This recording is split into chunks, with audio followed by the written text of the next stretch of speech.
Nunca contei ao meu filho que meu salário mensal é de R$ 100.000. Ele sempre me viu levar uma vida simples e discreta. Quando me convidou para jantar com os pais da esposa, decidi fazer um teste. Fingi ser uma mulher pobre para descobrir como tratariam uma mãe arruinada.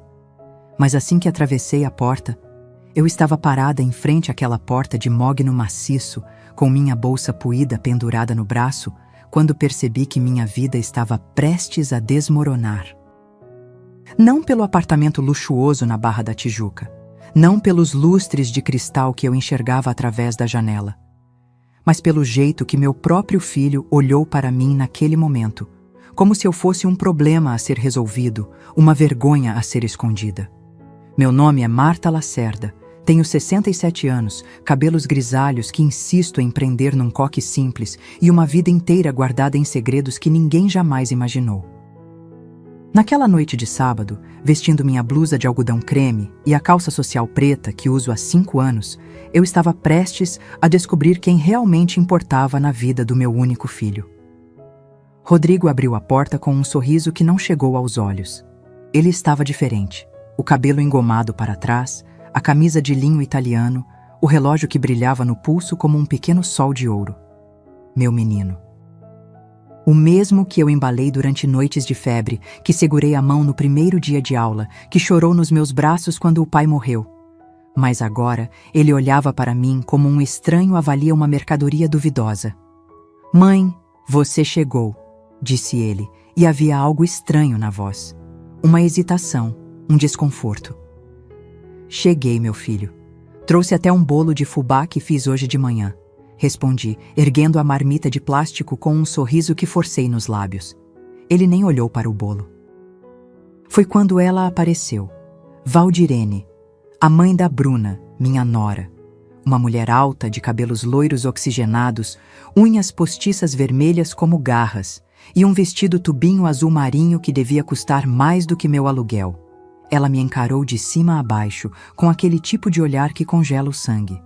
O olhar de quem classifica pessoas em categorias, e claramente eu não estava na categoria certa. "Rodrigo, querido", ela disse, ignorando completamente minha presença. "Sua mãe não poderia ter usado a entrada de serviço? É que hoje temos outros convidados importantes e... Bem, você entende. Senti como se tivessem arrancado o chão debaixo dos meus pés. A entrada de serviço. Como se eu fosse a empregada. Como se 67 anos de vida, de trabalho, de dignidade não valessem uma porta da frente. Olhei para Rodrigo esperando. Não, implorando. Que ele dissesse algo. Que me defendesse. Que lembrasse quem eu era, quem sempre fui. Mas ele apenas desviou o olhar, as faces corando levemente, e murmurou: "Mãe, é só para evitar constrangimento. O apartamento está cheio e..." Eu poderia ter gritado. Poderia ter jogado aquele bolo de fubá no chão de mármore e saído dali com a cabeça erguida. Mas algo dentro de mim, talvez curiosidade, talvez a necessidade doentia de confirmar meus piores medos, me fez engolir a humilhação como um comprimido amargo. "Tudo bem, meu filho", respondi, e minha voz saiu mais firme do que eu esperava. "Eu entendo", Valdirene sorriu. Não foi um sorriso gentil. Foi o sorriso de quem acabou de vencer uma batalha sem precisar lutar. Contornei o prédio, passando pelo jardim perfeitamente aparado, pelas câmeras de segurança que seguiam cada movimento meu, até encontrar a porta lateral. A porta dos funcionários. A porta onde entregas eram feitas, onde o lixo era recolhido, onde pessoas como eu, aparentemente, deviam entrar. A maçaneta estava fria quando a girei. E foi ali, naquele corredor apertado que cheirava a produtos de limpeza e a comida requentada, que eu comecei a entender a extensão da minha ingenuidade. Durante 34 anos, eu havia protegido meu filho de uma verdade que agora percebia ser um erro monumental. Nunca contei a Rodrigo que meu salário mensal é de R$ 103.000. Nunca revelei que trabalho como consultora financeira sênior para algumas das maiores empresas do Rio de Janeiro. Nunca deixei que ele soubesse dos investimentos que fiz, das propriedades que possuo, do patrimônio que construí tijolo por tijolo depois que seu pai morreu e me deixou sozinha com um menino de 15 anos e uma dívida de R$ 140 mil. Eu queria que ele aprendesse o valor do trabalho, que não dependesse de mim, que construísse seu próprio caminho. Então vivi numa casa simples no Meier, dirigi o mesmo Corolla por 7 anos, comprei roupas em liquidação e guardei minha verdadeira vida em sigilo absoluto. Mas naquela noite, caminhando por aquele corredor de serviço enquanto ouvia risadas vindas da sala de jantar, eu me perguntei: será que ensinei humildade? Ou apenas criei um filho que se envergonha da própria mãe? A cozinha estava vazia quando entrei. Ou quase. Uma moça jovem, uniformizada, arrumava taças de cristal numa bandeja. Ela me olhou com surpresa e depois com pena. Aquele tipo de pena que dói mais do que raiva. A senhora é a mãe do Dr. Rodrigo? Perguntou baixinho. Sou, respondi, e a palavra saiu como uma confissão de crime. Sinto muito, ela sussurrou, e então se virou rapidamente, como se tivesse dito algo proibido. Fiquei ali parada, segurando minha marmita de bolo de fubá como uma idiota, quando Valdirene entrou na cozinha com a mesma expressão de superioridade que uma rainha usa ao visitar os estábulos. Marta, querida, ela disse, e a palavra querida soou como veneno destilado. Você pode esperar aqui. Vamos jantar primeiro com nossos convidados e depois... Bem, vemos o que sobra para você. Tudo bem assim? Não era uma pergunta. Era uma ordem disfarçada de gentileza. Eu poderia ter confrontado. Poderia ter revelado tudo ali mesmo. Mas há momentos na vida em que você precisa deixar as pessoas mostrarem quem realmente são. E naquela cozinha perfumada com cheiro de salmão grelhado e molho de alcaparras, eu decidi fazer exatamente isso. Tudo bem, Valdirene, respondi com um sorriso que praticamente me cortou a boca. Eu espero. E esperei, sentada num banquinho de plástico ao lado da geladeira duplex, enquanto ouvia conversas animadas, brindes, gargalhadas, vozes que não me incluíam. Um jantar onde eu era apenas a intrusa tolerada, mas o que eles não sabiam, o que ninguém naquela casa luxuosa imaginava, era que eu não estava apenas esperando por comida. Eu estava esperando pelo momento certo de mostrar que subestimar uma mulher de 67 anos que construiu um império em silêncio é o tipo de erro que se paga muito, muito caro. E o pior ainda, não tinha acontecido. Enquanto ficava ali sentada naquele banquinho de plástico, observando a moça do uniforme ir e vir com bandejas de entrada, canapés de salmão defumado, brusquetas de tomate seco, camarões ao alho que exalavam um aroma que fazia meu estômago roncar, minha mente começou a viajar. Não para frente, mas para trás. Para os lugares escuros da memória onde guardamos as verdades que doem demais para serem revisitadas. 15 anos. Fazia 15 anos que eu havia tomado a decisão mais importante e mais silenciosa da minha vida. E agora, naquela cozinha gelada onde me tratavam como invisível, eu precisava entender se tinha feito a escolha certa. Fecha os olhos e volta comigo. Volta para uma manhã de segunda-feira, 7 de abril de 2010, o dia que mudou absolutamente tudo. Eu estava no escritório da Ferraz em Associados, uma firma de consultoria empresarial no centro do Rio, onde trabalhava como analista financeira havia 8 meses. O salário era modesto, R$ 4.500 mensais, mas era honesto. Eu precisava daquele dinheiro. Meu marido, Juvenal, tinha morrido 3 anos antes de um infarto fulminante, me deixando com uma dívida hospitalar de R$ 140 mil e um filho de 15 anos que ainda chorava baixinho no travesseiro todas as noites. Naquela manhã, meu chefe, Dr. Augusto Ferraz, me chamou na sala dele. Um homem de 50 e poucos anos, cabelos brancos nas têmporas, óculos de armação dourada e uma reputação impecável no mercado financeiro. Ele estava analisando planilhas quando entrei. Marta, senta aqui, disse ele, apontando a cadeira de couro na frente da mesa. Eu sentei com o coração acelerado, pensando que tinha cometido algum erro grave. Mas o que ele disse em seguida me deixou sem ar. Você salvou a conta da Petroconstruct.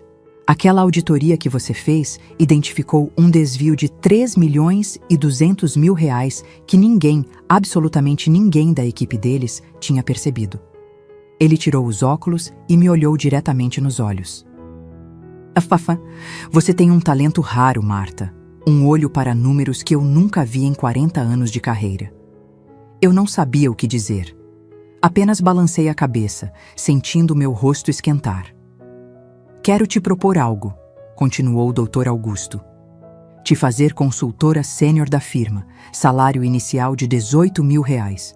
E conforme você pegar mais contas, pode chegar a muito mais. O que você acha? 18.000 reais. 4 vezes o que eu ganhava.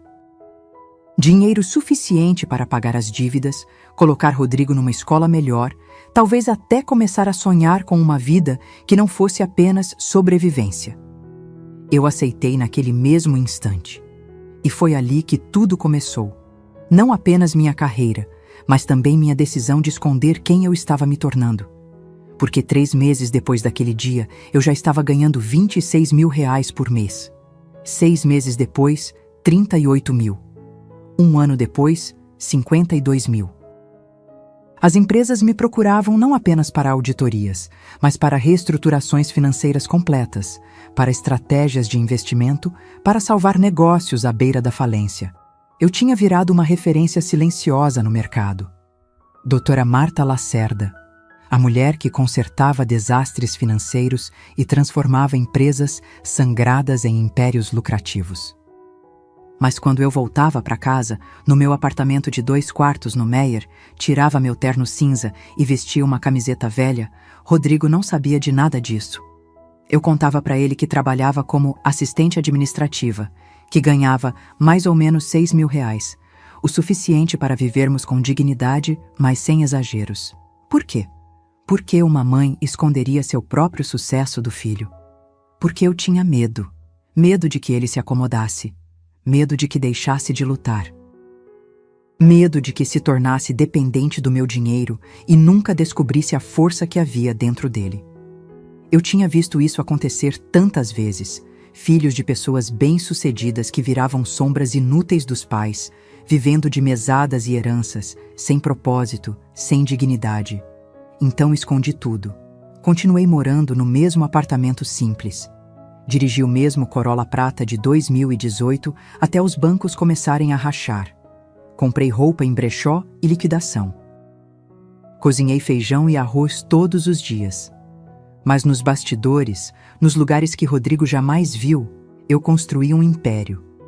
Comprei um terreno em Jacarepaguá por 800.000 reais, que hoje vale 2.300.000. Investi em ações, em fundos imobiliários, em títulos do Tesouro.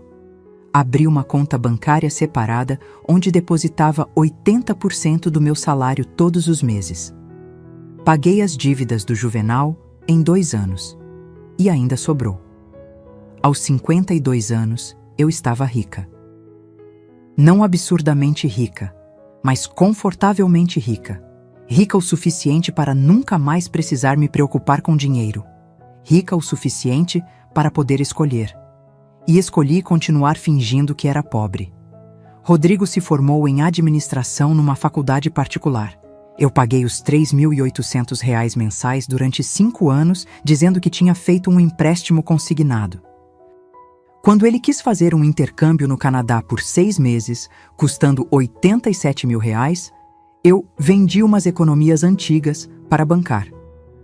Quando ele precisou dar entrada no primeiro apartamento, um kitnet em Botafogo, consegui um dinheiro emprestado, 95.000 reais, que entreguei a ele como se fosse uma fortuna reunida em anos de sacrifício. E era mesmo sacrifício, mas não o tipo que ele imaginava, o sacrifício de mentir todos os dias. De fingir dificuldades que não existiam, de ouvir meu filho dizer: "Mãe, não se preocupa, eu te ajudo quando eu crescer", enquanto eu tinha mais dinheiro na conta do que ele ganharia nos próximos 10 anos de trabalho. Eu achava que estava fazendo o certo. Achava que estava protegendo ele, ensinando valores, construindo caráter. Mas ali, naquela cozinha da Barra da Tijuca, sendo tratada como uma vergonha ambulante, eu comecei a questionar tudo. Porque talvez eu não tivesse ensinado humildade. Talvez eu tivesse apenas ensinado Rodrigo a me ver como inferior, como alguém que precisava ser tolerado, sustentado, escondido quando pessoas importantes apareciam. Ouvi uma gargalhada vinda da sala de jantar. Era a voz do Rodrigo. Ele estava rindo, livre, feliz, enquanto eu esperava na cozinha como uma mendiga. Meus olhos arderam, mas eu não permiti que as lágrimas caíssem. Não ainda. Porque se tem uma coisa que aprendi em 15 anos construindo empresas por trás dos panos, é que lágrimas são para depois da batalha. Durante a guerra você mantém os olhos secos e a mente afiada. A moça do uniforme voltou carregando pratos vazios. Ela me lançou outro daqueles olhares de pena e sussurrou: "Eles estão servindo o prato principal agora. Salmão ao molho de maracujá com risoto de limão siciliano. Deve estar delicioso", comentei, forçando um sorriso. "A senhora vai comer alguma coisa?", perguntou ela, genuinamente preocupada. "Quando me chamarem", respondi. Mas eu sabia que o que eles iam me servir não seria salmão, não seria risoto, seria sobras. Seria o que sobrasse depois que os convidados importantes tivessem se saciado. E foi exatamente isso que aconteceu. Quando Valdirene finalmente voltou à cozinha, trazia um prato de plástico descartável, daqueles de festa infantil, com restos de arroz branco, um pedaço pequeno de frango requentado e uma colher de purê de batata frio. "Aqui, querida", disse ela com aquele sorriso falso. "Infelizmente o salmão acabou, mas isso aqui está fresquinho." Olhei para aquele prato, para a comida que não era boa o suficiente para os convidados, mas que aparentemente era boa o suficiente para mim. E naquele momento, algo dentro de mim começou a rachar. Não era apenas raiva, era uma compreensão profunda e dolorosa de que eu havia falhado, não em esconder meu dinheiro, mas em ensinar meu filho a enxergar valor onde ele realmente existe. "Obrigada", disse pegando o prato e o garfo de plástico que ela me entregou. Comi cada garfada daquela comida requentada, cada pedaço de frango borrachudo, cada colherada de purê sem gosto. E enquanto comia, eu pensava. Pensava em quanto dinheiro eu tinha na conta. Pensava nas propriedades, nos investimentos, na vida inteira que construí nas sombras. E pensava em como ia usar tudo isso para dar uma lição que meu filho jamais esqueceria. Porque às vezes, a maior vingança não é mostrar quem você é deixar que descubram quem você sempre foi quando já for tarde demais. Terminei de comer aquele prato de plástico às 8h23 da noite. Sei a hora exata porque olhei para o relógio de parede da cozinha. Um daqueles modelos modernos, minimalistas, que custam mais de R$1.000, mas que mal se consegue enxergar os ponteiros. Tudo naquela casa era assim, caro, mas vazio de significado. Guardei o garfo descartável dentro do prato e fiquei ali sentada, ouvindo as vozes que vinham da sala. Risos altos, conversas animadas sobre viagens para Punta Cana, sobre carros importados, sobre investimentos em Miami. E no meio de todas aquelas vozes, reconheci a do meu filho. Rodrigo sempre teve uma voz bonita, grave, firme, daquelas que transmitem segurança.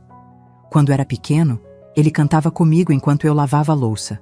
Músicas do Roberto Carlos, que o pai adorava. "Como é grande o meu amor por você." Ele desafinava, mas cantava com tanta alegria que eu ria até doer a barriga.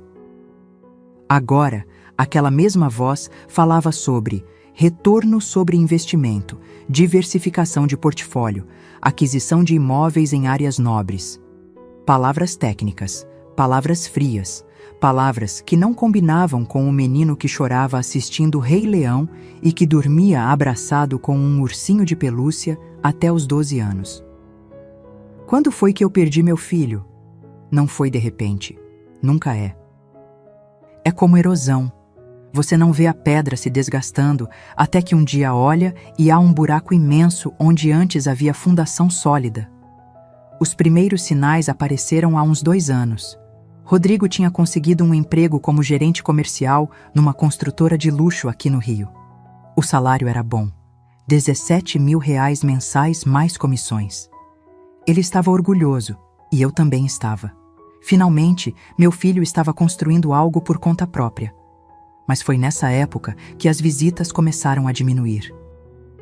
Antes, Rodrigo vinha me ver todo domingo. Almoçávamos juntos. Ele levava a roupa suja para eu lavar, mesmo eu dizendo que ele já era homem feito e precisava aprender. E conversávamos sobre tudo. Sobre trabalho, sobre sonhos, sobre a solidão que os dois sentíamos desde que Juvenal tinha partido. Depois que ele começou naquela construtora, os domingos se tornaram quinzenais, depois mensais, depois esporádicos. As desculpas eram sempre as mesmas: reunião de última hora, evento de networking, compromisso inadiável. Eu entendia, ou pelo menos tentava entender. Afinal, eu também trabalhava muito. Eu sabia o que era sacrificar tempo pessoal em nome da carreira, mas havia algo diferente no distanciamento do Rodrigo. Não era apenas falta de tempo, era vergonha. Lembro do dia em que percebi isso claramente. Foi num sábado à tarde, uns 8 meses atrás. Ele tinha me ligado dizendo que passaria rapidinho para pegar uns documentos antigos que precisava. Quando tocou a campainha, fui abrir a porta animada. Fazia 3 semanas que não o via. Mas quando abri, ele não entrou. Ficou parado no corredor do prédio, olhando para dentro do apartamento com uma expressão que me cortou ao meio. Era constrangimento, vergonha pura. Mãe, você não pensou em, sei lá, renovar um pouco as coisas aqui de casa? Ele disse, evitando meu olhar. Tipo, trocar esse sofá, pintar as paredes, comprar uma TV nova. Olhei ao redor, tentando ver o que ele estava vendo. O sofá de chenille marrom que eu tinha há 15 anos, mas que era confortável e estava limpo. A TV de 32 polegadas que funcionava perfeitamente bem. As paredes creme que eu mesma havia pintado 2 anos antes. O tapete de crochê que minha mãe tinha feito antes de morrer. Está tudo funcionando bem, meu filho, respondi confusa. Não preciso trocar nada. Ele suspirou. Aquele tipo de suspiro que as pessoas dão quando acham que você não está entendendo algo óbvio. É que, olha, eu não me importo, tá? Mas se um dia você quiser conhecer alguém, sei lá, começar a namorar de novo, esse visual meio antigo pode afastar as pessoas. Alguém, pessoas. Ele não estava preocupado comigo. Estava preocupado com a imagem, com o que outros pensariam se vissem onde a mãe dele morava. Rodrigo, eu tô bem assim, disse sentindo um nó se formar na garganta. Não preciso impressionar ninguém. Eu sei, mãe, eu sei. Ele entrou rapidamente, pegou o envelope com os documentos que eu tinha separado e saiu ainda mais rápido. Tenho que ir, reunião importante. A gente se fala. E foi embora, sem um beijo, sem um abraço demorado. Apenas uma visita protocolar de alguém cumprindo uma obrigação social. Depois daquele dia, as coisas pioraram. Quando ele conheceu Bruna, uma moça bonita, loira, com aquele jeito de quem sempre teve tudo na vida, as ligações diminuíram ainda mais. Ele me contou do relacionamento por telefone, de forma breve, quase como quem dá uma notícia de rodapé de jornal. E quando ele me convidou para conhecê-la, 3 meses depois, escolheu um restaurante no centro, longe da Barra onde ela morava, longe dos lugares chiques que eles frequentavam. Um restaurante simples, de comida a quilo, onde ninguém que eles conheciam jamais iria. Bruna foi educada naquele encontro. Sorriu, fez perguntas sobre minha vida, elogiou meu colar de pérolas falsas como se fosse genuíno. Mas eu via nos olhos dela aquela avaliação silenciosa que todas as mulheres reconhecem. Ela estava me classificando, me medindo, e eu claramente não estava à altura. 3 meses depois, eles noivaram. Rodrigo me contou por mensagem de WhatsApp. Uma mensagem curta. Mãe, pedi a Bruna em casamento. Ela disse sim. Te amo. Te amo. 2 palavras que costumavam vir acompanhadas de abraços apertados e agora chegavam digitadas apressadamente entre um compromisso e outro. O casamento foi pequeno. Intimista, como eles disseram. 20 pessoas apenas. Eu fui, claro. Usei meu melhor vestido, um azul marinho que eu tinha comprado numa promoção 5 anos antes. Sentei na segunda fileira porque a primeira era para os pais dela. Valdirene e Adalberto, um casal que parecia ter saído de uma revista de decoração. Perfeitos, polidos e completamente artificiais. Durante a festa, Rodrigo mal conversou comigo. Estava ocupado circulando entre os convidados, todos amigos da família dela. Executivos, empresários, gente com sobrenomes que apareciam em colunas sociais. Eu era apenas a mãe dele, a mulher de vestido azul marinho sentada no canto, comendo salgadinhos e fingindo que não estava completamente deslocada. Quando fui embora naquela noite, Rodrigo me deu um abraço rápido e sussurrou: "Obrigado por ter vindo, mãe." Como se minha presença no casamento do meu único filho fosse um favor que eu estava fazendo a ele. E agora, 6 meses depois, eu estava na cozinha da casa dos sogros dele, sendo tratada como uma intrusa, como alguém que precisava ser escondido. Como uma vergonha que ele carregava e que finalmente tinha encontrado um lugar apropriado, longe da vista, longe do julgamento, longe da verdade. Olhei para minhas mãos. Mãos de 67 anos, com manchas de idade e veias salientes. Mãos que construíram uma vida inteira. Mãos que seguraram meu filho quando ele era bebê, que assinaram contratos milionários, que digitaram relatórios que salvaram empresas. E meu filho não fazia ideia de nada disso. A moça do uniforme voltou à cozinha e me ofereceu um copo de suco de laranja com um sorriso gentil. Eu agradeci. E enquanto bebia aquele suco azedo, tomei uma decisão. Eu ia descobrir até onde essa humilhação chegaria. Até onde meu filho estava disposto a me rebaixar para agradar essas pessoas. E então, quando soubesse exatamente quem ele tinha se tornado, eu decidiria se ainda havia algo para salvar. Ou se era hora de deixá-lo descobrir sozinho o preço da ingratidão. Às 9 horas da noite, Valdirene finalmente me chamou para a sala de jantar. Não com um convite, com uma ordem disfarçada de gentileza que doía mais do que um tapa na cara. "Marta, querida, pode vir agora. Terminamos nossa parte do jantar." Levantei do banquinho com as pernas dormentes e segui ela pelo corredor. Cada passo ecoava no piso de porcelanato brilhante. Quando entrei na sala, o cenário me atingiu como um soco no estômago. A mesa imensa, de madeira nobre que devia custar uns 50 mil reais, estava coberta com uma toalha de linho branco.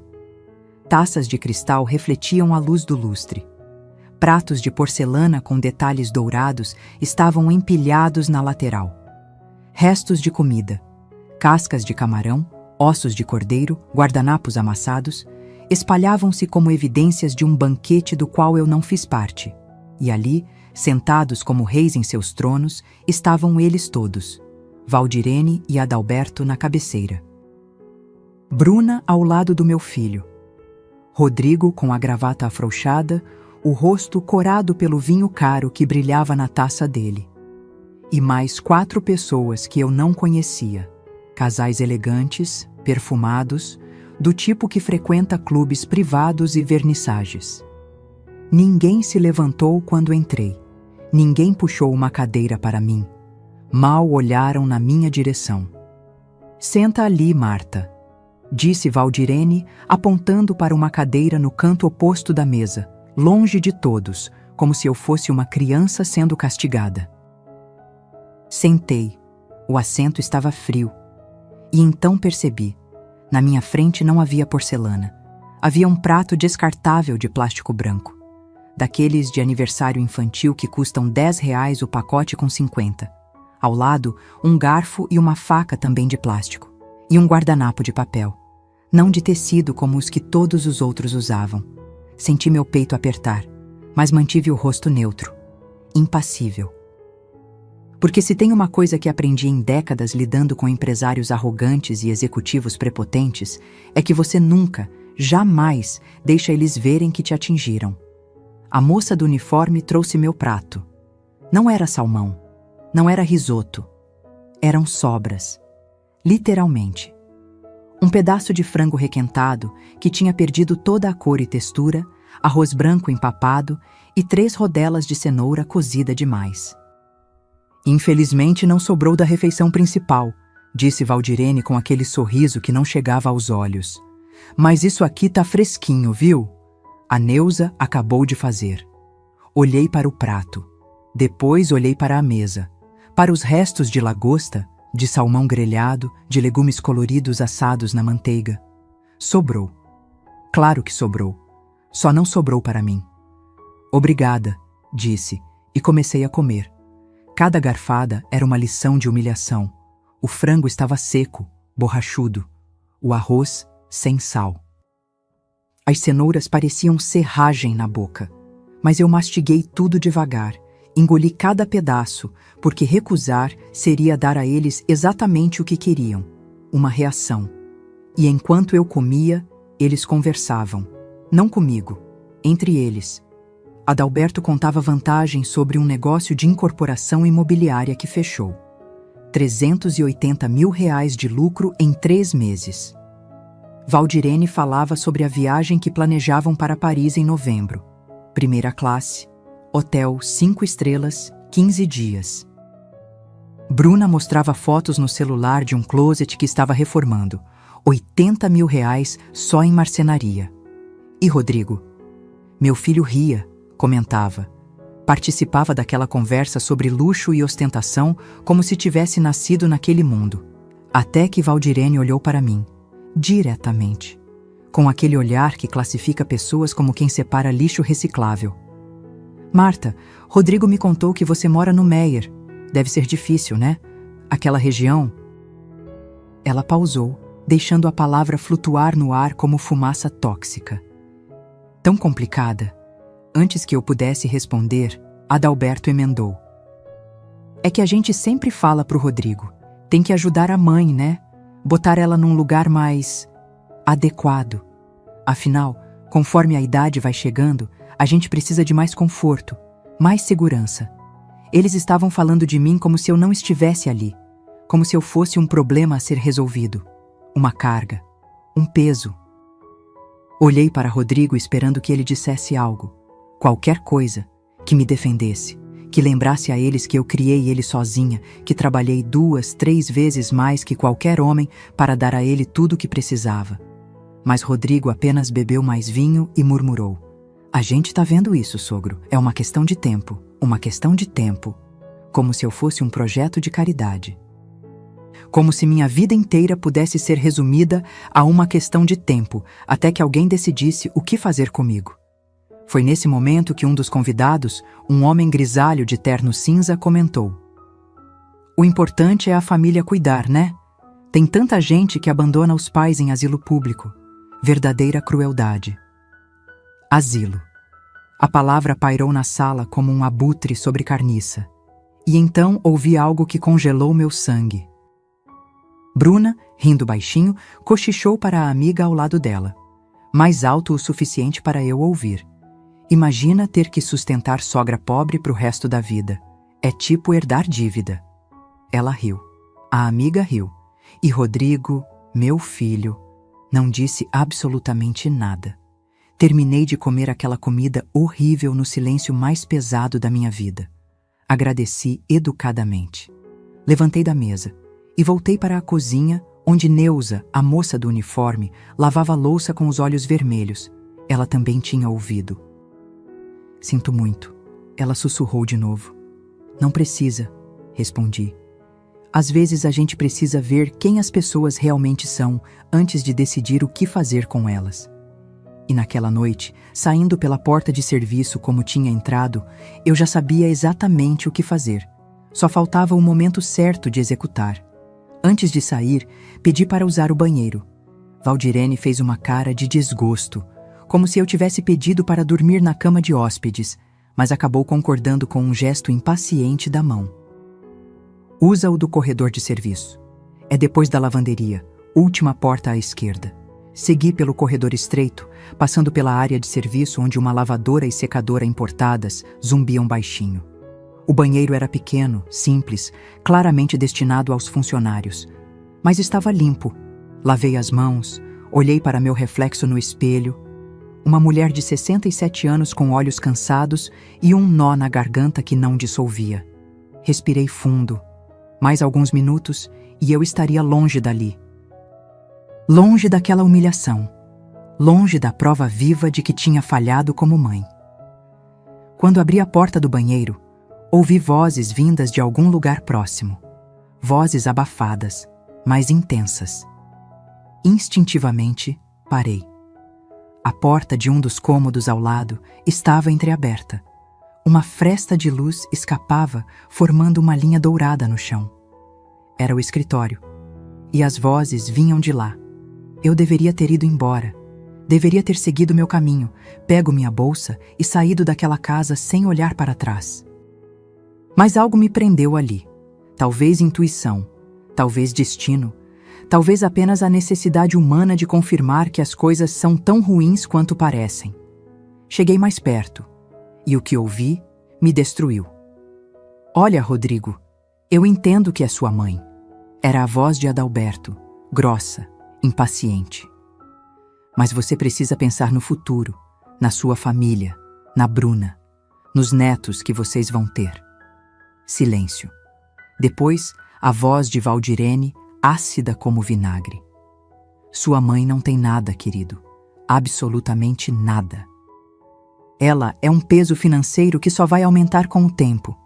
Remédios, consultas, tratamentos. Você vai bancar tudo isso sozinho enquanto ela vive naquele apartamento velho pagando aluguel? Ela não paga aluguel. A voz do Rodrigo soou baixa, quase envergonhada. O apartamento é dela. Pior ainda, Valdirene praticamente gritou.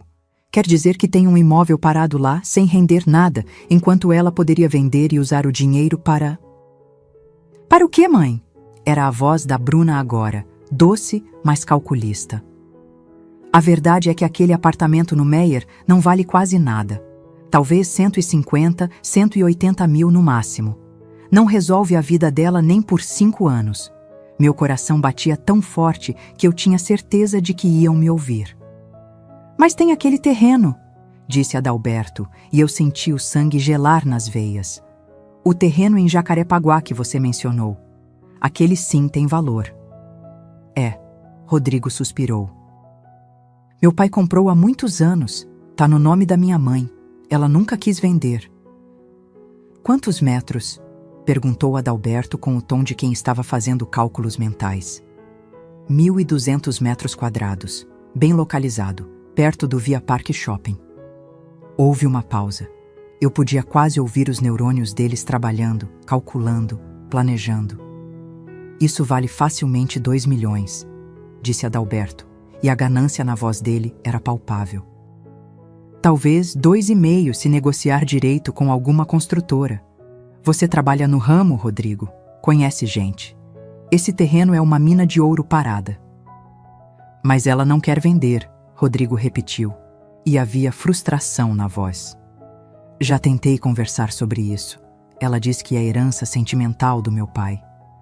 Herança sentimental. Valdirene riu com escárnio. Deixa eu te dizer uma coisa, meu filho. Sentimento não paga conta. Sentimento não garante futuro. Essa teimosia dela vai acabar prejudicando você. O que a senhora sugere? Perguntou Bruna, e o interesse na voz dela era nítido. Outra pausa. Mais longa dessa vez. Perigosa. Olha, eu não queria ter que falar isso, começou Valdirene, e eu sabia que o que viria a seguir seria terrível. Mas tem maneiras legais de resolver situações assim. Quando uma pessoa idosa começa a dar sinais de, digamos, confusão mental, incapacidade de gerir o próprio patrimônio. A senhora está falando de interdição? A voz de Rodrigo tinha um quê de choque. Estou falando de proteger sua mãe dela mesma, Valdirene rebateu rapidamente. E de proteger você.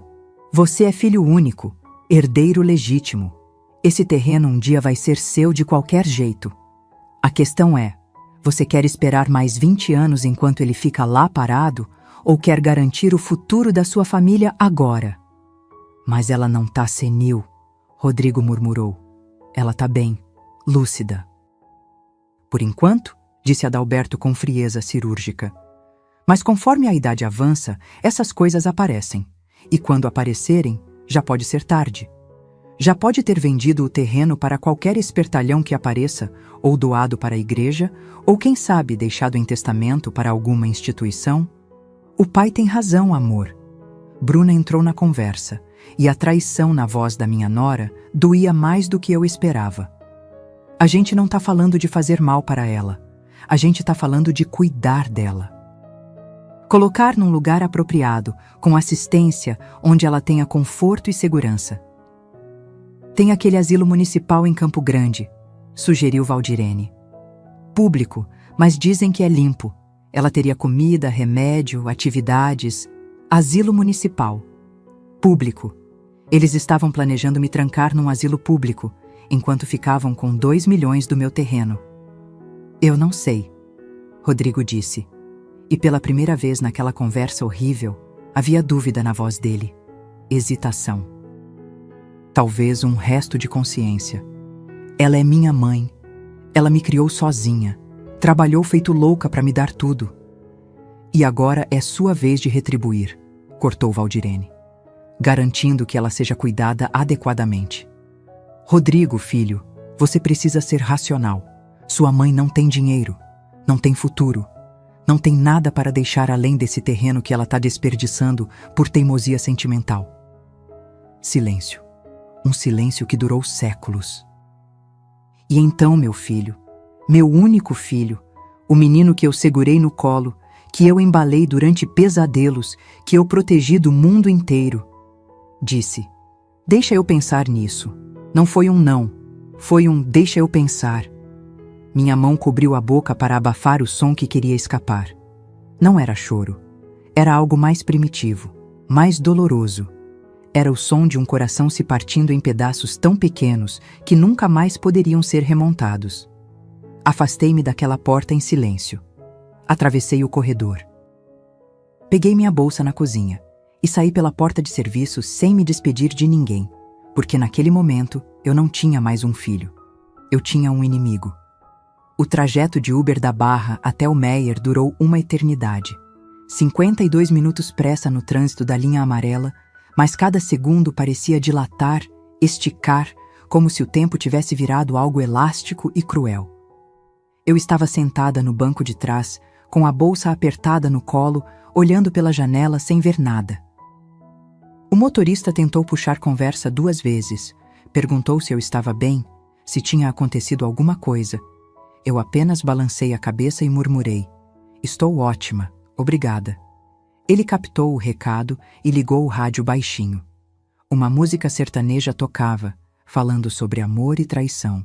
E a ironia era tão cruel que eu quase ri. Quase. Quando finalmente cheguei em casa, eram quase 11 da noite. O prédio estava silencioso.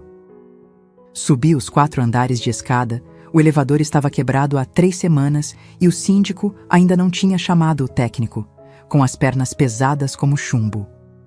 Cada degrau era uma lembrança, cada passo, uma facada. Abri a porta do apartamento e fui recebida pelo silêncio.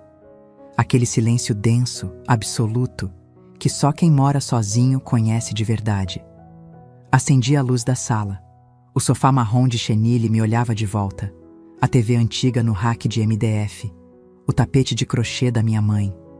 Tudo simples. Tudo humilde. Tudo que meu filho tinha se envergonhado. Larguei a bolsa no sofá, tirei os sapatos e fui até a cozinha. Abri a geladeira. Havia um resto de frango de ontem, uma tigela com salada de tomate e uma jarra de suco de maracujá. Fechei a porta sem pegar nada. Não tinha fome. Tinha algo muito pior do que fome. Tinha vazio. Voltei para a sala e sentei no sofá. Apenas sentei. Fiquei ali olhando para a parede por tempo indeterminado. 10 minutos. 20, 1 hora, não sei. O relógio na parede marcava os segundos com aquele tic-tac irritante que de repente parecia alto demais, invasivo demais. E foi então que comecei a chorar. Não aquele choro discreto, contido, de quem não quer incomodar. Foi um choro violento, gutural, que veio das profundezas de um lugar que eu nem sabia que existia dentro de mim. Soluços que sacudiam meu corpo inteiro, lágrimas que queimavam o rosto e embaçavam a visão. Chorei pela mulher idiota que achou que esconder dinheiro ia ensinar valores. Chorei pelo filho que perdi sem perceber quando. Chorei pelos 34 anos de sacrifícios que foram jogados no lixo como aquele prato de plástico descartável. Chorei por Juvenal, meu marido, que não estava ali para me dizer que tudo ia ficar bem, mesmo que fosse mentira. As lágrimas caíam e eu não tentava parar. Porque depois de 67 anos segurando tudo, aguentando tudo, sendo forte para todo mundo, eu tinha direito de desmoronar. Tinha direito de sentir aquela dor que me rasgava por dentro como vidro moído. Rodrigo tinha sido minha razão de viver. Depois que Juvenal morreu, foi ele que me manteve de pé. Cada manhã que eu acordava era por ele. Cada contrato que assinava, cada cliente que conquistava, cada real que ganhava, tudo era por ele, para garantir o futuro dele. Para que nunca passasse necessidade, para que tivesse oportunidades que eu não tive. Paguei R$ 3.800 mensais durante 5 anos para ele estudar administração numa faculdade particular. R$ 28.800 por ano. R$ 144 mil no total. Dinheiro que eu poderia ter usado para trocar de carro, para reformar o apartamento, para viajar pelo mundo. Quando ele quis fazer intercâmbio no Canadá, eu não hesitei. R$ 87 mil. Disse a ele que tinha vendido umas economias antigas. Ele acreditou sem questionar.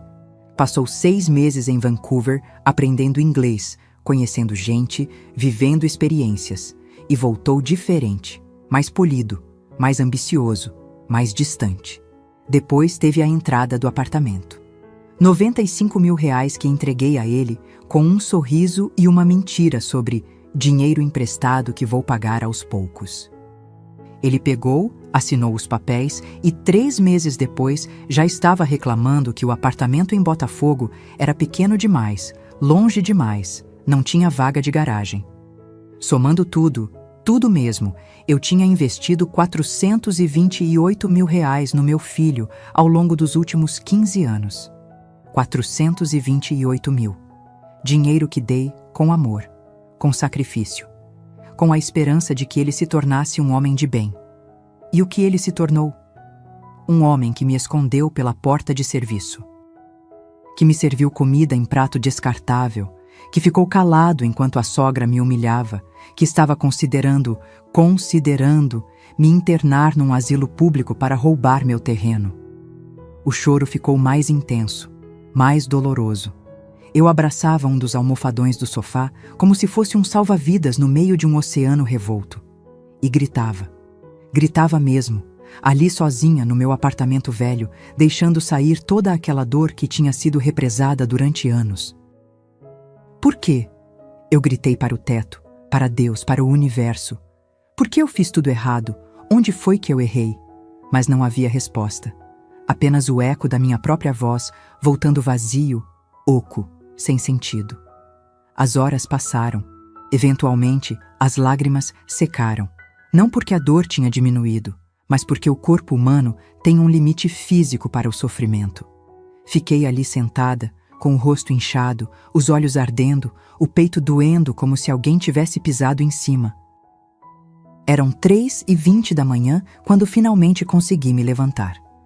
Fui até o quarto, me joguei na cama sem trocar de roupa e fechei os olhos. Mas não consegui dormir, porque na minha mente aquela conversa tocava em loop infinito. As vozes, as palavras, o plano, a traição. Deixa eu pensar nisso. 5 palavras que mataram qualquer resto de esperança que eu ainda tinha. Rodrigo não tinha dito não. Não tinha me defendido, não tinha se levantado e dito, jamais vou fazer isso com minha mãe. Ele tinha dito que ia pensar, que ia considerar, que talvez, só talvez, fosse capaz de me trair da forma mais vil possível. E naquele momento, deitada na escuridão do meu quarto, eu tomei uma decisão. Não ia mais chorar por ele, não ia mais implorar por migalhas de afeto, não ia mais fingir que era pobre, fraca, dependente. Ia mostrar para meu filho e para aquela família de víboras que o corrompeu exatamente quem era Marta Lacerda. E eles iam se arrepender de cada segundo daquela noite. Acordei na segunda-feira com os olhos ainda inchados e uma clareza mental que eu não tinha há anos. Não dormi mais que 2 horas, mas não estava cansada. Estava desperta, completamente desperta pela primeira vez em muito tempo. Levantei da cama às 6 da manhã, tomei um banho demorado e me vesti com cuidado. Não com as roupas simples que usava no dia a dia. Tirei do armário o terno cinza chumbo que usava para reuniões importantes, alfaiataria impecável, tecido italiano, corte perfeito. Calcei o escarpão preto de salto médio, prendi o cabelo num coque elegante, passei um batom nude discreto, olhei para o espelho e vi outra mulher, não a coitada do prato descartável, a doutora Marta Lacerda, consultora financeira sênior, a mulher que empresários respeitavam e temiam em igual medida.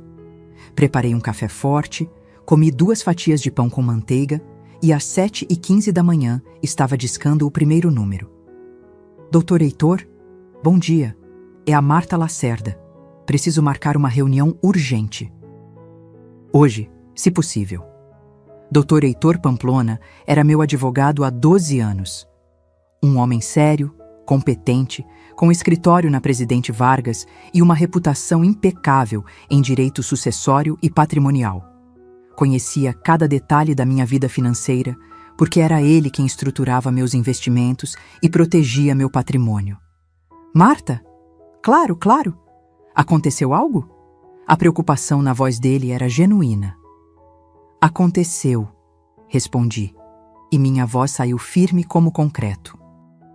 E preciso tomar providências imediatas. Marcamos para as 10 da manhã. Desliguei e fiz a segunda ligação. Silvia, é a Marta. Preciso de você hoje também, junto com o Dr. Heitor às 10. Traga todos os extratos dos últimos 15 anos, especialmente as transferências que fiz para o Rodrigo.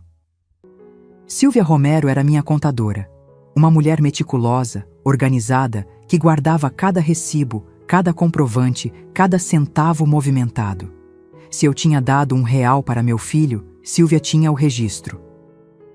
Está acontecendo o que eu estava temendo? Ela perguntou baixinho. Silvia nunca tinha gostado da minha estratégia de esconder dinheiro. Dizia que era perigoso, que podia virar contra mim. Eu não escutei. E agora estava pagando o preço. Pior do que você imaginou, respondi. Mas vamos resolver isso. Fiz mais 3 ligações. Uma para o banco solicitando extratos completos, outra para o cartório confirmando a documentação do terreno em Jacarepaguá. E a última para a imobiliária que gerenciava 2 apartamentos que eu tinha comprado como investimento e que Rodrigo nunca soube que existiam. Às 9h40, eu estava entrando no escritório do Dr. Heitor, um prédio antigo, mas bem cuidado no centro. Subi de elevador até o 8º andar e fui recebida pela secretária com um sorriso profissional. Doutora Marta, pode entrar. Dr. Heitor está esperando. O escritório dele era exatamente como eu lembrava. Estantes de madeira repletas de códigos jurídicos, uma mesa imponente, diplomas nas paredes e aquele cheiro característico de papel velho e café forte. Dr. Heitor levantou quando entrei, me cumprimentou com um aperto de mão firme e apontou a cadeira de couro na frente da mesa. Silvia já chegou. Está na sala de reuniões preparando os documentos. Ele disse, me observando atentamente. Marta, você está bem? Parece que não dormiu. Não dormi, admiti. E não vou dormir direito até resolver isso. Contei tudo, cada detalhe daquela noite horrível, a porta de serviço, o prato descartável, a conversa que escutei, o plano de me interditar e roubar meu terreno, a traição do meu próprio filho. Dr. Heitor foi ficando cada vez mais sério conforme eu falava. Quando terminei, ele tirou os óculos, limpou as lentes lentamente e soltou um suspiro pesado. Marta, isso é grave, muito grave. Tentativa de apropriação indébita de patrimônio mediante interdição fraudulenta. Se eles levarem isso adiante, é crime, pode dar cadeia. Eu sei, disse friamente, e vou me proteger. Ele abriu uma pasta e pegou uma caneta. Primeira coisa, vamos transferir o terreno. Você mencionou uma fundação? Quero criar uma fundação beneficente, expliquei. Em nome do Juvenal, meu falecido marido. A fundação vai receber o terreno como patrimônio inicial. E vai usar os recursos para construir casas populares ou financiar projetos sociais. Não quero vender, quero que sirva para algo maior.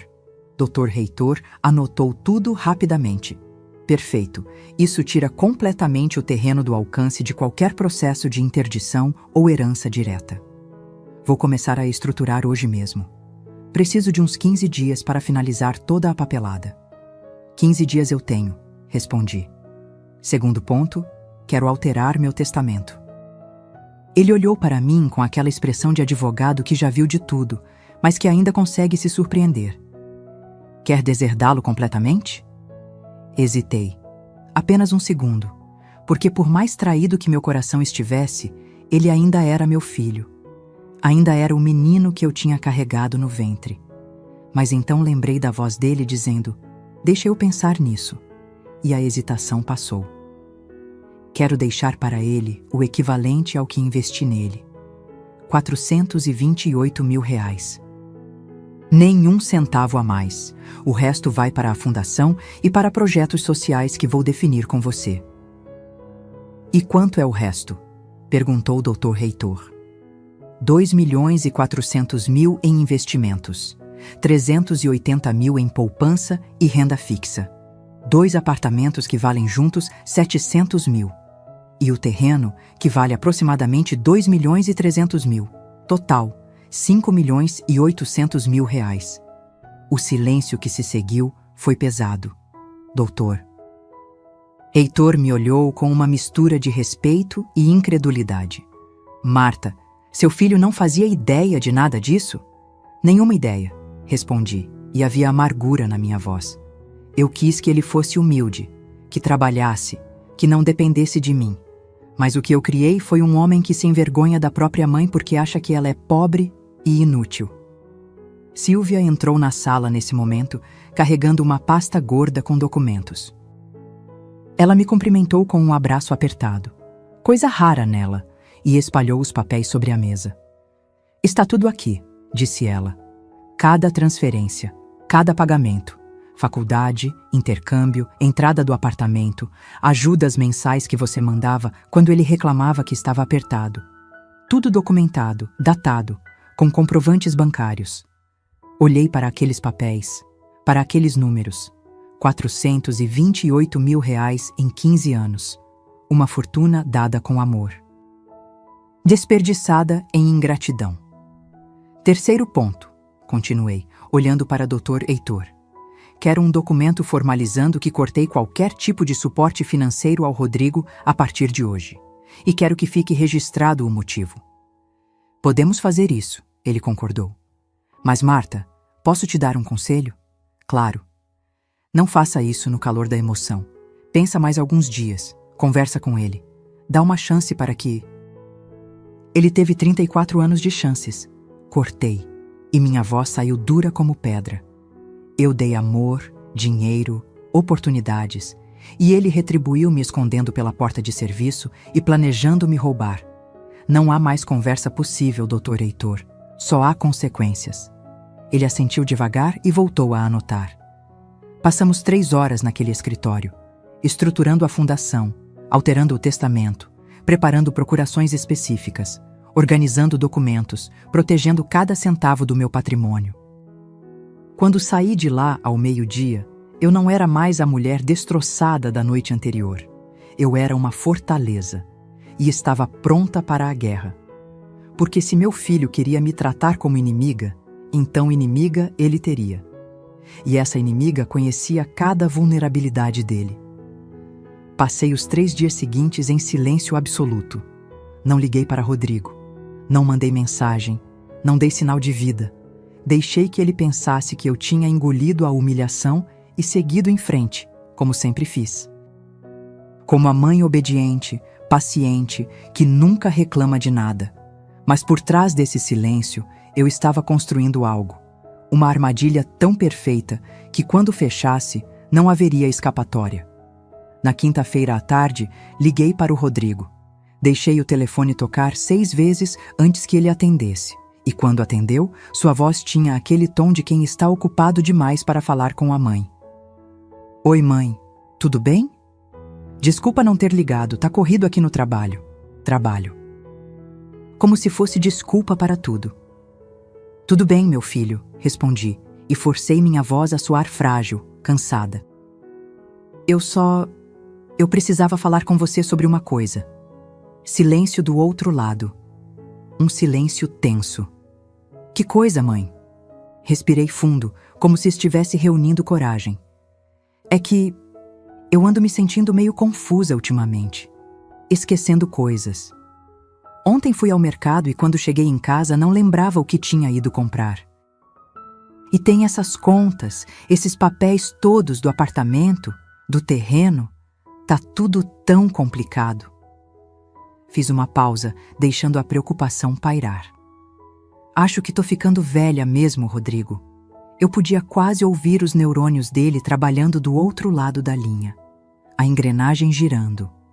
O plano sendo ativado. Mãe, não fala assim, ele disse, mas havia algo na voz dele. Interesse. Você tá bem, sim. É só cansaço. Mas olha, se você está preocupada com essas coisas de papel, de documentos, eu posso te ajudar. Posso dar uma olhada, organizar tudo para você.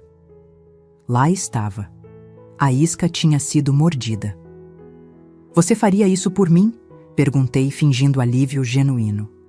Eu ia me sentir tão mais tranquila, sabendo que você tá cuidando disso. Claro, mãe, é só isso. Deixa comigo.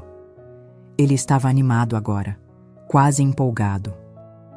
Que tal a gente marcar um almoço? Final de semana eu tô apertado, mas segunda-feira eu consigo. A gente conversa com calma sobre tudo. Segunda-feira. 5 dias para ele preparar os documentos, consultar os sogros, talvez até conversar com algum advogado corrupto. 5 dias para ele achar que tinha ganhado. Segunda tá ótimo, filho.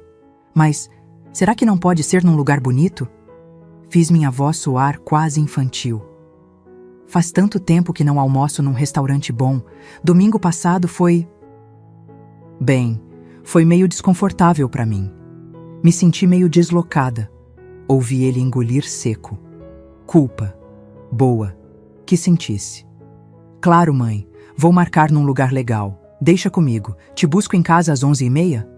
Pode ser, meu filho. Muito obrigada. Você é tão bom para mim.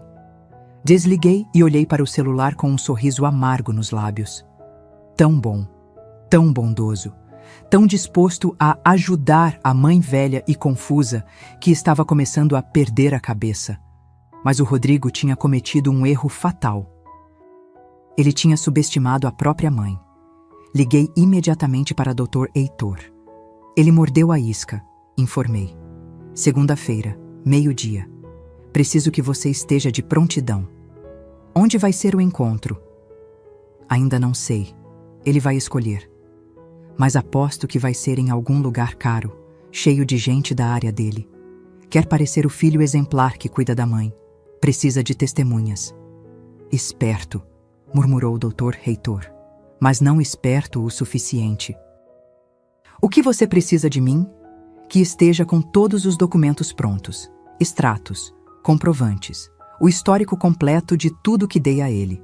E, principalmente, certidão atualizada do terreno mostrando que já não está mais no meu nome.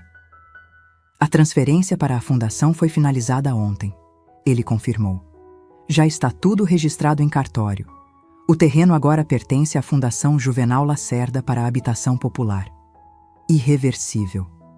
Fechei os olhos, sentindo um peso sair dos ombros. Perfeito. Segunda-feira, eu quero que você apareça no restaurante. Não logo no início, espere eu te ligar. E quando aparecer, traga tudo. Vai ser um prazer, Marta. Um prazer enorme. O fim de semana passou devagar. Sábado, limpei o apartamento de cima a baixo.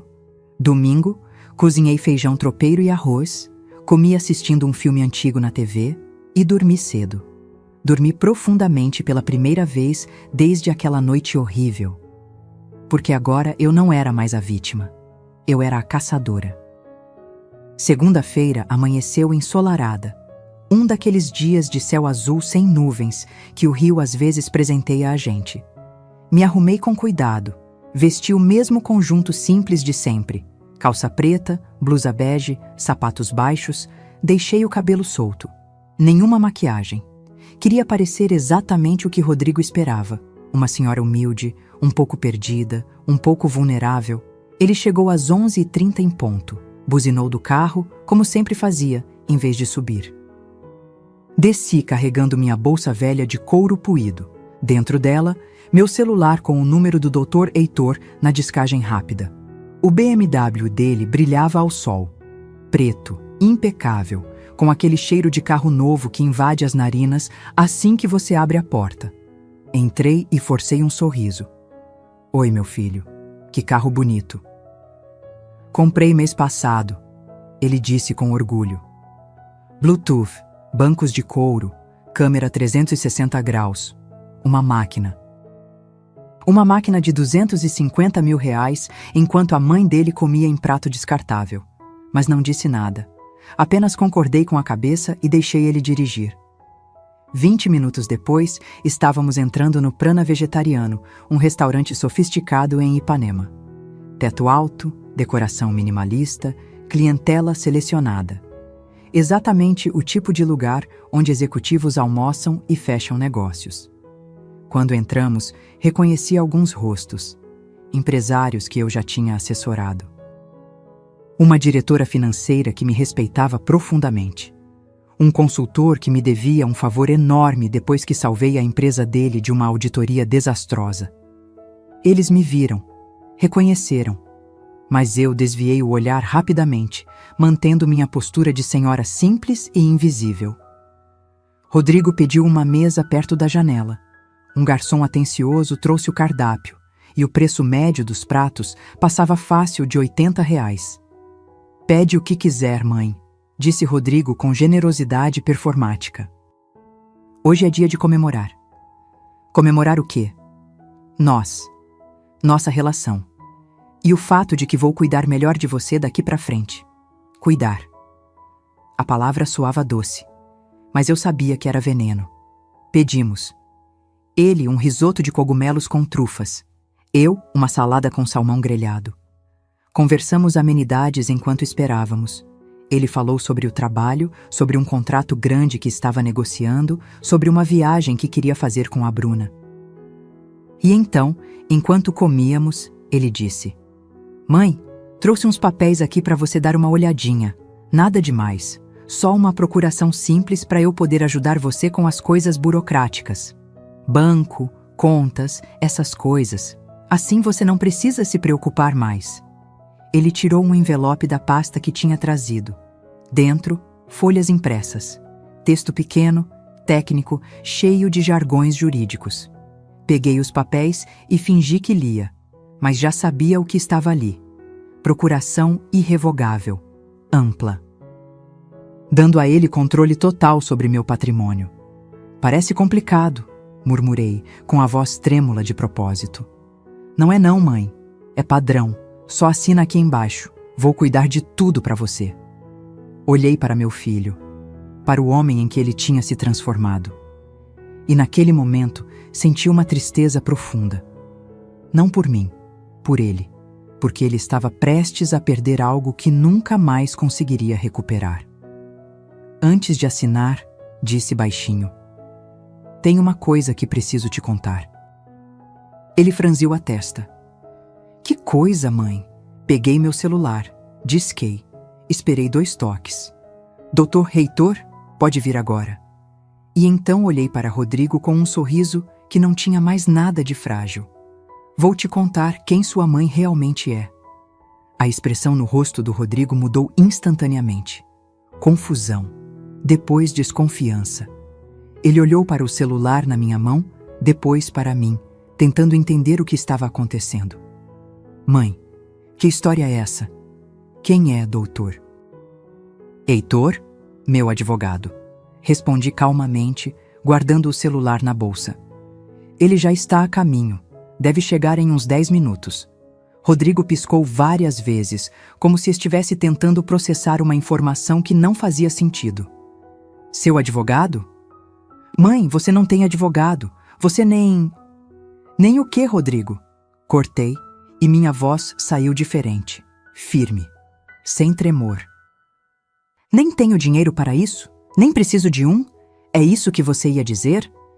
Ele recostou na cadeira e pela primeira vez desde que entramos no restaurante pareceu nervoso. Não é isso. É só que... Você nunca mencionou que tinha um advogado. Tem muita coisa que eu nunca mencionei, respondi pegando o garfo e comendo um pedaço de salmão com calma deliberada. E hoje você vai descobrir todas elas. O silêncio que se instalou entre nós era denso, carregado. Rodrigo mexia no risoto sem comer, os olhos fixos em mim como se estivesse vendo uma estranha. Você sabe o que é engraçado, filho? Comecei, limpando a boca com o guardanapo de tecido. Durante 34 anos, eu trabalhei todos os dias da minha vida para te dar o melhor. Comida na mesa, roupa limpa, escola particular, faculdade, intercâmbio, apartamento, tudo. Eu sei, mãe, e sou grato. Deixa eu terminar. Minha voz cortou o dele como uma lâmina. Eu fiz tudo isso vivendo de maneira simples, modesta, porque eu queria que você aprendesse o valor das coisas, que não dependesse de mim, que construísse seu próprio caminho. Ele assentiu, ainda sem entender aonde eu queria chegar. Mas no processo de te ensinar humildade, continuei, e senti um nó se formar na garganta. Eu acabei ensinando outra coisa. Eu te ensinei a ter vergonha de mim. Mãe, eu nunca... Me fez entrar pela porta de serviço, disse, e cada palavra saiu pesada como chumbo. Me serviu comida em prato descartável enquanto todo mundo comia em porcelana. Ficou calado enquanto sua sogra me humilhava. E no final daquela noite, quando você achou que eu já tinha ido embora, ficou num escritório planejando me roubar. O rosto dele perdeu toda a cor, branco como o prato à nossa frente. Você ouviu? Cada palavra, confirmei. A conversa sobre interdição, sobre asilo público, sobre o terreno em Jacarepaguá que vale 2 milhões, sobre como seria melhor para todo mundo se eu fosse declarada incapaz. Rodrigo tentou falar, mas as palavras morreram na garganta. Ele olhou ao redor como se verificasse se alguém estava ouvindo, e então se inclinou para a frente, a voz saindo num sussurro desesperado. Mãe, não foi assim. Eu não ia fazer nada. Eles sugeriram, mas eu não. Eu só disse que ia pensar. Deixa eu pensar nisso. Repeti as palavras exatas dele. Não foi um não, Rodrigo. Foi uma consideração. Você considerou me trair, me roubar, me trancar num asilo enquanto ficava com meu patrimônio. Eu não ia fazer isso. Ele quase gritou, e algumas cabeças se viraram na nossa direção. Ele abaixou a voz novamente. Eu nunca faria isso com você. Eu só... Eles pressionaram, e eu não sabia como responder na hora. Então, deixa eu te ajudar a entender algumas coisas, disse, pegando a bolsa e tirando de dentro um envelope que eu tinha preparado. Essa procuração que você trouxe? Não vou assinar. Nunca vou assinar, porque diferente do que você pensa, eu não sou uma velhinha confusa que precisa de ajuda. Abri o envelope e coloquei na mesa uma folha impressa. Era meu extrato bancário do último mês. Rodrigo olhou, leu, e leu de novo, os olhos arregalando progressivamente. Isso não pode estar certo. Está corretíssimo, respondi. Saldo em conta corrente. R$ 123 mil. Investimentos em renda fixa, 380 mil. Ações e fundos, 2.400.000. 2 apartamentos que valem 700 mil juntos. E o terreno? Bem, o terreno a gente já vai falar sobre ele. Rodrigo estava em choque. Completo, absoluto choque. A boca entreaberta, as mãos tremendo segurando o papel. Como eu tenho tudo isso? Completei a pergunta. Trabalhando, Rodrigo. Eu trabalho como consultora financeira sênior há 15 anos. Meu salário mensal é de R$ 103 mil, às vezes mais, dependendo dos bônus. Eu salvo empresas. Reestruturou negócios. Faço auditoria de alto nível. Vários dos homens e mulheres que estão almoçando neste restaurante agora já foram meus clientes. Coloquei mais papéis na mesa, um por um. Contratos assinados com empresas conhecidas, certificações, cartas de recomendação. Doutora Marta Lacerda. Ele leu num dos documentos, a voz fraca. Você é a doutora. Marta Lacerda? Sou, confirmei. E sabe o que é mais triste? Você trabalha no mercado há anos e nunca conectou os pontos. Nunca percebeu que a consultora que salvou a Petroconstruct, que reestruturou a Alvorada Empreendimentos, que fez auditoria na Horizonte Urbana, era sua própria mãe. Ele estava abalado, completamente abalado. E eu não senti pena. Por que você nunca me contou? Perguntou, e havia acusação na voz. Por que mentiu para mim durante todos esses anos? Porque eu queria que você fosse forte, respondi, sentindo as emoções subirem. Queria que você trabalhasse, que lutasse, que não se tornasse mais um filho acomodado vivendo de mesada. Mas eu errei, Rodrigo. Errei feio. Você errou? Ele quase gargalhou, um riso amargo. Você mentiu para mim a vida inteira. E você planejou me roubar. Minha voz subiu, ecoando pelo restaurante. Silêncio total. Todos olhando. Eu te dei R$ 428 mil ao longo de 15 anos. Paguei sua faculdade, seu intercâmbio, seu apartamento, tudo.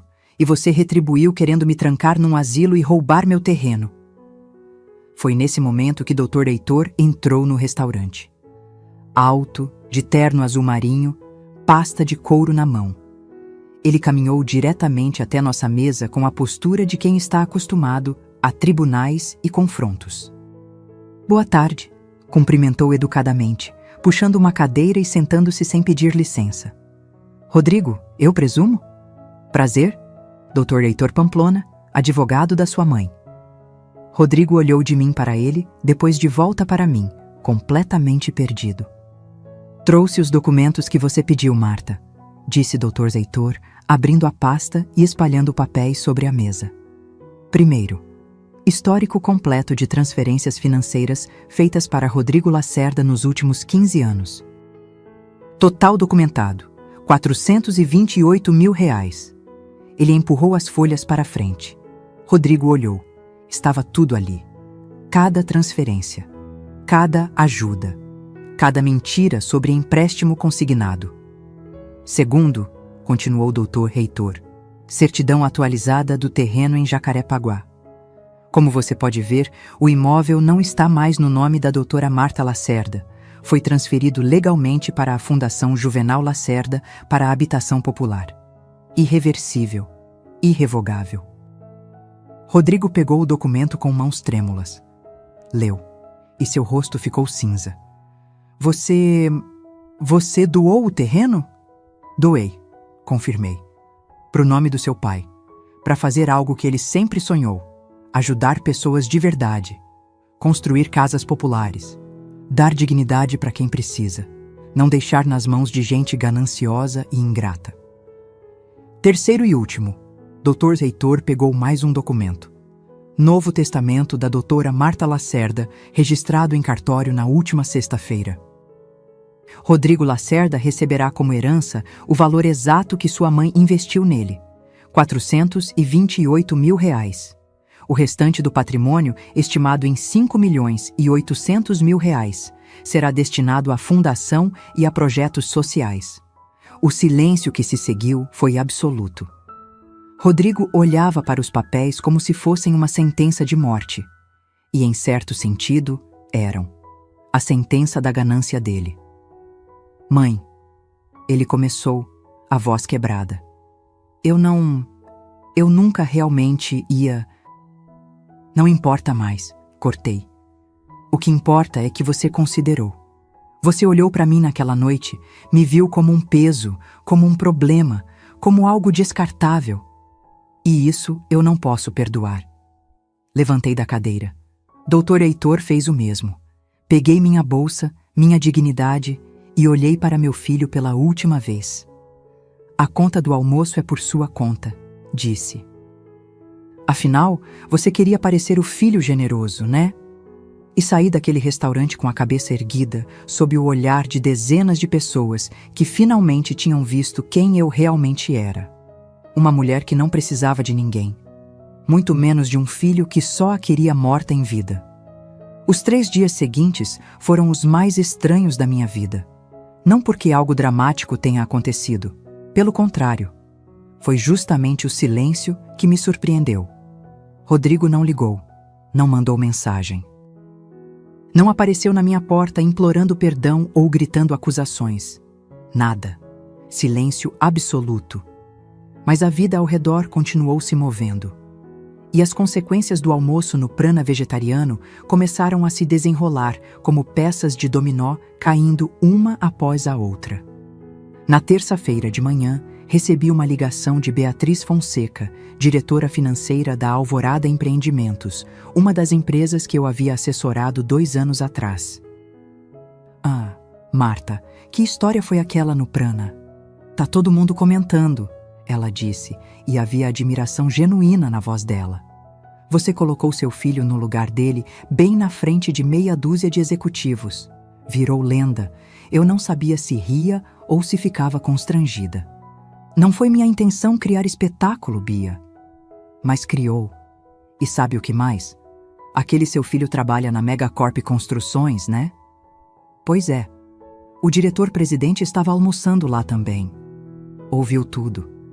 E não gostou nem um pouco. Meu estômago apertou. O que você quer dizer? Quero dizer que a Megacorp tem uma política rígida sobre conduta ética e valores familiares. Faz parte da imagem deles. Um gerente comercial planejando roubar a própria mãe não é exatamente o tipo de funcionário que eles querem representando a empresa. Desliguei o telefone alguns minutos depois com uma sensação estranha no peito. Não era alegria, não era tristeza. Era apenas vazio. Na quarta-feira, Silvia apareceu no meu apartamento sem avisar, trazendo uma garrafa de vinho e um sorriso de orelha a orelha. Você precisa ver isso, disse ela, abrindo o notebook na mesa da cozinha. Olha o que chegou hoje de manhã. Era um e-mail da Receita Federal. Notificação de auditoria fiscal para Adalberto Mendes Carvalho e Valdirene Costa Carvalho. Investigação de sonegação fiscal e movimentação financeira irregular. Olhei para Silvia com os olhos arregalados. Você fez isso? Eu não fiz nada, ela disse com um sorriso inocente demais para ser verdadeiro. Apenas enviei algumas informações que chegaram ao meu conhecimento. Sabe como é, né? Cidadania, responsabilidade social. Que tipo de informações? Bem, pode ser que eu tenha descoberto que a construtora do Adalberto tem 3 empresas fantasmas. Pode ser que essas empresas tenham recebido pagamentos milionários sem nota fiscal. E pode ser que tudo isso esteja muito bem documentado e tenha ido parar na mesa de um auditor amigo meu. Fechei os olhos, sentindo uma onda de algo que não conseguia nomear. Justiça? Vingança? As duas coisas misturadas? Silvia, você não precisava... Precisava sim. Ela cortou. Séria agora. Aquela gente ia te destruir, Marta. Ia roubar você, te trancar e dormir tranquila depois. Gente assim não merece misericórdia. Merece exatamente o que está recebendo. Na quinta-feira, recebi uma ligação que eu não esperava. Era a Bruna. Dona Marta? A voz dela estava diferente, pequena, assustada. A senhora pode conversar comigo? Depende do assunto, respondi friamente. É sobre o Rodrigo.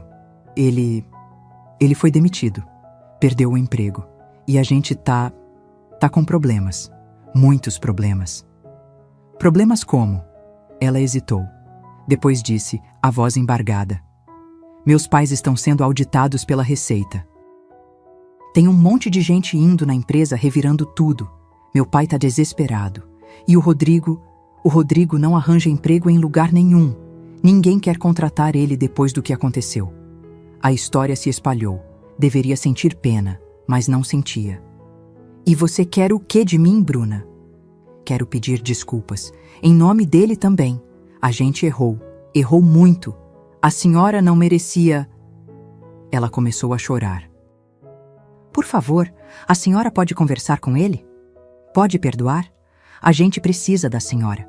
Não tem mais ninguém. Não tem ninguém, repeti lentamente. Engraçado. Vocês tinham eu. Tinham uma mãe que daria a vida pelo filho, que trabalhou 30 anos em silêncio para proteger ele.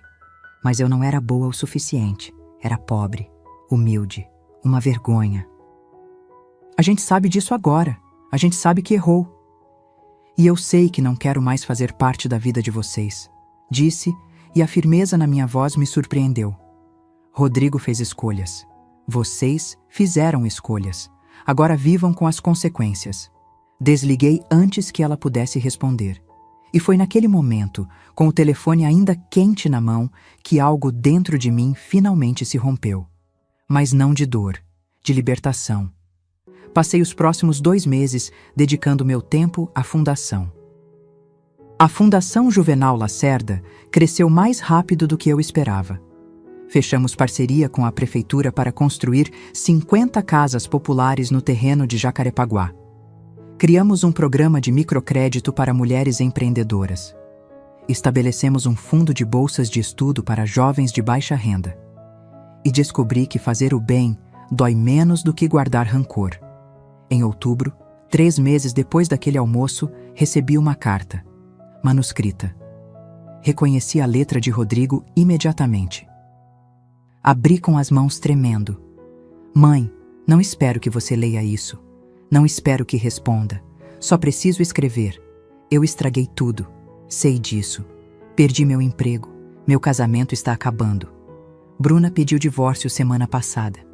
Perdi meus amigos, minha reputação e, principalmente, perdi você. Mas o pior de tudo é que eu olho no espelho e não reconheço quem eu virei. Quando foi que me tornei essa pessoa? Quando foi que comecei a medir as pessoas pelo tamanho da conta bancária? Quando foi que esqueci tudo que você me ensinou sobre caráter, sobre honra, sobre dignidade? Você tentou me mostrar que valor não está em dinheiro, mas eu aprendi a lição errada. Achei que você era fraca porque era simples. Achei que eu era melhor porque tinha carro caro e roupa de marca. Hoje eu não tenho nada disso.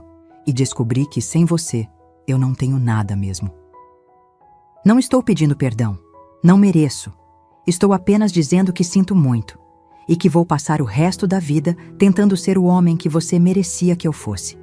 Seu filho que te ama, mesmo não tendo o direito de amar, Rodrigo. Dobrei a carta lentamente. Coloquei de volta no envelope e guardei numa gaveta. Não respondi. Ainda não estava pronta. Talvez nunca estivesse, mas também não joguei fora. Porque apesar de tudo, ele ainda era meu filho. E mães não esquecem, apenas aprendem a se proteger. Em novembro, viajei para Lisboa, sozinha. Algo que sempre quis fazer, mas nunca tive coragem. Fiquei num apartamento pequeno no bairro Alto. Caminhei pelas ruas de calçada portuguesa, comi pastéis de nata, bebi vinho verde em terraços com vista para o Tejo. E numa tarde de céu alaranjado, sentada num café em Alfama, brinquei com um copo de vinho tinto e pensei em tudo que tinha acontecido. Perdi um filho. Ganhei uma vida. Perdi a ilusão de família perfeita. Ganhei a certeza de quem eu realmente era. Uma mulher forte, independente, que não precisava de validação, que construiu um império nas sombras e agora podia finalmente viver na luz.